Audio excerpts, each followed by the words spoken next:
Today we're still going to do chapter 3, but we are going to focus on Kirchhoff law questions. We'll go through both one loop and two loops questions today. These are the answers for today's questions. Questions 1. An electric circuit is as shown in the diagram. If cell P and cell Q have EMF 3 volt and 4 volt with internal resistance 1 ohm and 2 ohm respectively, calculate the current flowing in the circuit. If you look at the question, this is a one-loop question. So how are we going to calculate the current? Well, as usual, let us label the diagram first. So this is the diagrams given. We have two external resistors, two EMF with internal resistance. So label it as R1 for 5 ohm, R2 for the 6 ohm external resistor. And for EMF, remember to label the internal resistance as small r1 and also small r2. Before we go through the solution, now let us do some revisions on how to determine the sign convention for each component. First of all, it depends on the directions of the loop. Now, you are the one that determines the directions of the loop. You want the loop to be in a clockwise directions or anti-clockwise direction, it is totally up to you.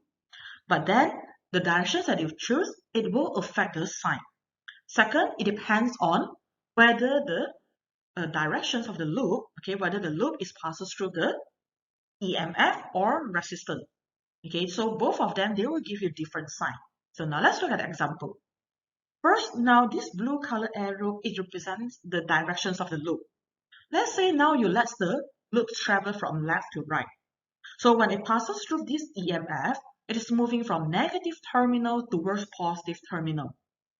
Which means now this loop is traveling from lower potential towards higher potential. Therefore, it experiences a potential rise. And then when the loop passes through a resistor, it always experiences potential drop if the directions of the loop is same as the directions of the current. So when you have a potential drop, then we use negative sign in our substitution. So the first example, you have positive EMF and negative IR. Now let us look at the other two possibilities. So in this case, now if you look at a diagram, you look at the first diagram right here. Now the directions of the loop is from right to left. The directions of the loop is now opposite to the directions of current. Therefore, in this case, even though we say when the loop passes through the resistor, it will experience potential drop. But because now the directions of the current is opposite to the directions of the loop, therefore you have a negative I in your substitution. So potential drop negative with a negative I, and therefore you obtain a positive IR in your equations. So direction, because opposite to I, therefore I is a negative value. So negative I with potential drop, eventually it becomes a positive sign in your substitution. Now let's look at the EMF.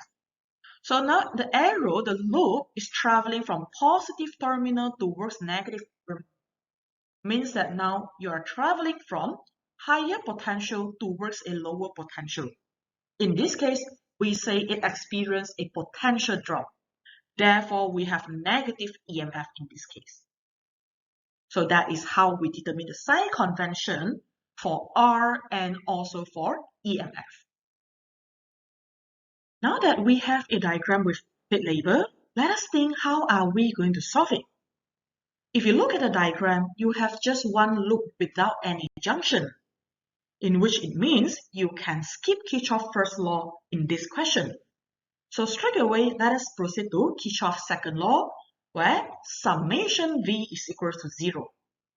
Now, in order to apply Kirchhoff's second law, we need a loop. So to get a loop, we need a starting point. Step 2, let the loop start from the top right corner. So this is where I'm going to start. Now, it is up to you whether you want the loop to travel in the clockwise directions or anti-clockwise direction. It won't affect your final result. In this case, I'm going to let it travel in the clockwise direction. it will make it so much easier for us to form the equation if the loop's direction is same as the directions of the current. So now let us start.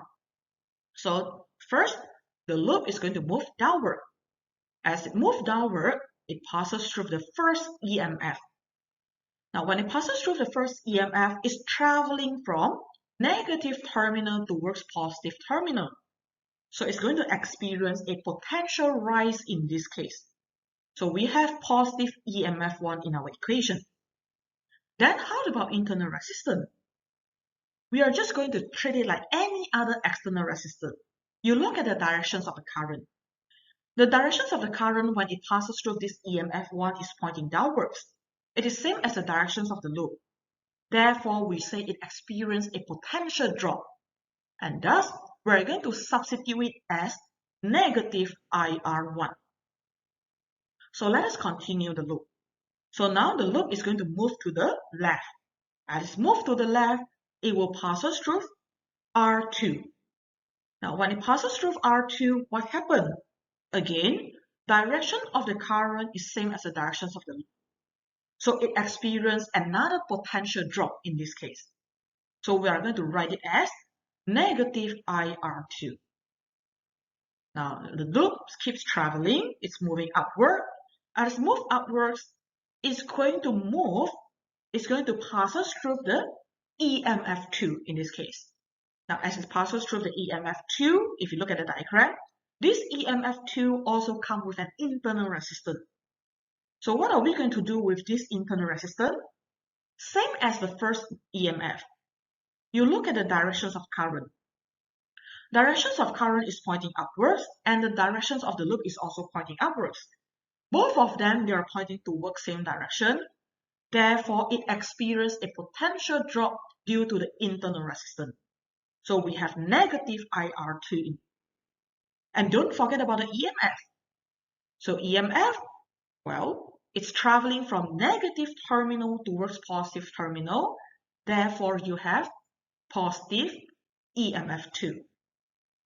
So now we are going to keep traveling, and the loop will go back to the initial positions eventually. It will go back to the original position.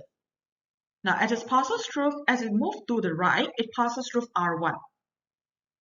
Directions of the current and the directions of the loop, once again, is the same. Therefore, R1, you are going to write it as negative IR1 because of potential drop. So now we are done. Why? Because if you look at the loop, now it has gone back to its original position. That marks the end of our loop. So in this case, don't forget to complete your equation. So it is equals to 0. So now that you have the complete equations, let's substitute the values into the equations. And you will obtain I equals to 0.5 ampere. So that is the final answer for questions 1. Questions 2. By using Kirchhoff's law, determines the current label in each of the circuit given below. So if you look at the diagram, now you have a 2 loops questions with 3 unknown current. Well, 3 unknown current means that you're going to solve it with your calculator. So we will go through all 3 types of calculator later on. As usual, let us start from step 1, label the diagram. So this is a diagram given. So you have the label for I only. So what am I going to do now? I'm going to label the EMF and also the resistor to make it easier for me to form the equations later on. So now I have 4 resistors from R1 to R4 with 2 EMF, EMF1 and EMF2. And since in these questions we don't have internal resistance, therefore you don't have to label small letter r beside your EMF. Since this is a loops question, step 2, form an equation with Kirchhoff's first law. Kirchhoff's first law, we have summations I in equals to summations I out. So how are we going to apply this equation? Let us go back to the diagram. In order to apply Kirchhoff's first law, we need to select a junction. So in this question, I'm going to select W as my reference junction. So let's go through the current. I1. I1 is moving towards W. In this case, I'm going to say I1 is the I in because it's going into the junction. Whereas if you look at I2 and I3, both of them, they are coming out from the junction, from W. Therefore, I2 and I3, they are belongs to I out. So from equations, we have I1 equals to I2 plus I3, where I1 is I in, I2 and I3, both of them, they are I out. So that is the first equations. Now that we are done with Kirchhoff's first law, let us proceed to step 3. Form two equations with Kirchhoff's second law. Kirchhoff's second law, summations V equals to 0. Now, in order to apply this equation, we need a loop. So let us go back to the diagrams again. So in this diagram, we have 3 loops. The first loop is W, X, Y, Z goes back to W. Now, usually I don't choose this loop because it's too large and sometimes it's a bit complicated to solve it. Usually I like the smaller loop. So I'm going to select W, X, Y, W as my loop 1, and then W, Y, Z, W as my second loop. Let us start from loop 1. So this is my loop 1, and I'm going to let the loop start from W. So from W, okay, in this case, I'm going to choose the clockwise directions again. So from W, the loop is going to move towards X. As it moves to the right, it passes through R1. Since current I3, the direction is same as the directions of the loop, therefore we have negative I3 R1 here. Okay, so we are done with the first direction. Let us continue the loop. From X to Y, there's no components along this wire. Therefore, you don't have to do anything about it. So let's the loop keeps traveling from Y to W. So from Y to W, it passes through 2 components. So we are going to start from EMF1. So as the loop passes through EMF1, it's traveling from negative terminal towards positive terminal, in which it means it experiences a potential rise, and therefore you have positive EMF1. How about R2? If the loop keeps traveling and passes through R2, you look at I2. I2 and the directions of the loop, they are opposite to each other. In this case, we have negative in the equations here because when current passes through resistor, it should experience a potential drop. But now since the directions of the loop and the directions of the current, they are opposite to each other, therefore you have a negative I2 here. So it is equals to 0 because now that is the end of the loop. And if you rewrite the equations, you got negative I3 R1 plus EMF1 plus I2 R2. The plus I2 R2 here, that is because the directions of the loop and the directions of the current, they are opposite to each other. So now that we have the equation, I'm going to label this as equations number 2. So substitute the values here, negative 7I3 plus 8 plus 8I2, that is the second equation. We are not done with step number 3 yet. Now let us continue with loop number 2. So summations V is still equals to 0. So let us look at the diagram. Second loop, I'm going to use W, Y, Z, W. So this bottom triangle would be my second loop. Now, of course, you need a starting point. So I'm going to choose W as my starting point. And the loop is going to travel in the clockwise direction.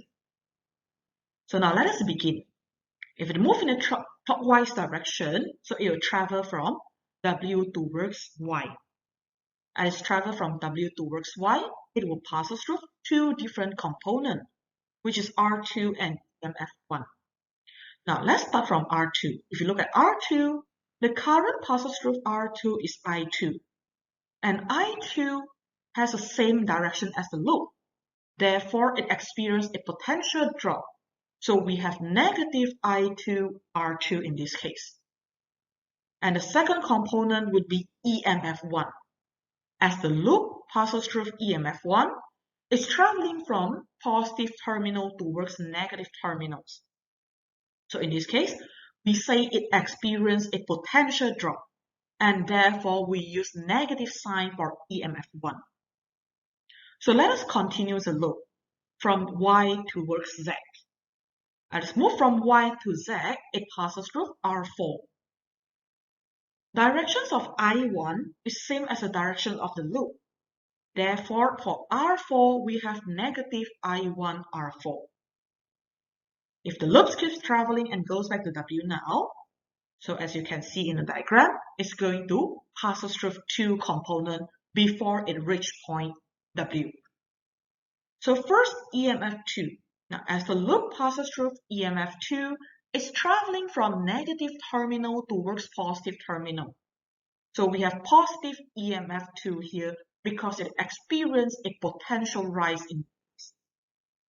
And for R3, since I1 and the loop, both of them are traveling towards same direction, so again, it is a negative value, so we have negative I1 R3.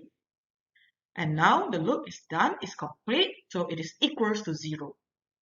So substitute the values into the equations, and you will get negative 7i minus 8i2 plus 4 equals to 0 as our third equations. We are almost done. Now let us proceed to step number 4. Rearrange equations 1, 2, 3 in the following form, and then solve it straight away by using calculator. ANX plus BNY plus CNZ equals to DN, where X represents I1, Y represents I2, Z represents I3, and A, B, C, D, they represent the values in the equations. So we have equations 1, I1 minus I2 minus I3. But when you key in the values in your calculator, you key in them as 1 I1, 1 I2, and 1 I3. The 1 is your ABC. So A is positive 1, B is negative 1, C is negative 1. Now let's look at second equations. Second equations, initially we have just 8i2 minus 7i3 equals to negative 8. Then what happens to I1? Since in your original equation, there's no I1, so when you substitute it into your calculator, you substitute it as 0. So 0 I1 plus 8i2 minus 7i3 equals negative 8, where A is 0, B is 8, C is negative 7, D is negative 8. And then the last equation, 7i1 plus 8i2 plus 0i3 equals to 4. So these are their symbols respectively. Now let us do a quick revisions on how to use calculator to determine the values of I1, I2, and I3.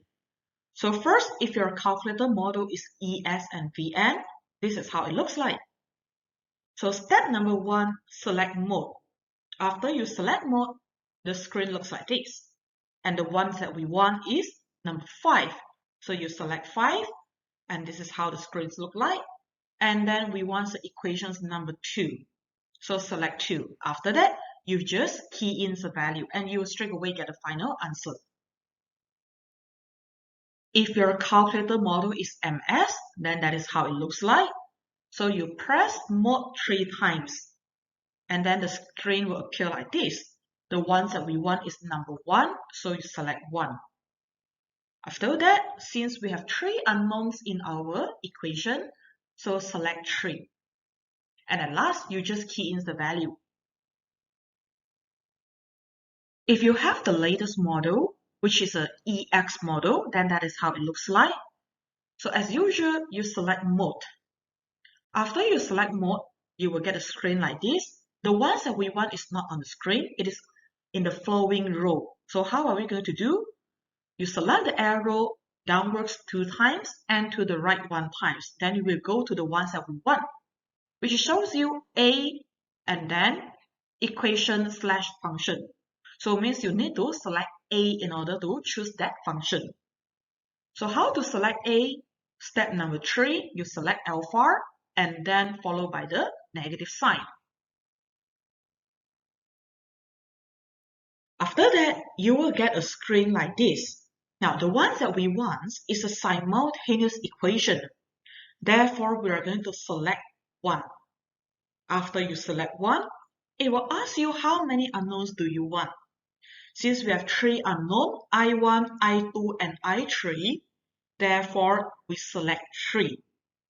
And as a last step, you just key in the value and you will straight away get a final answer. So these are the final answers.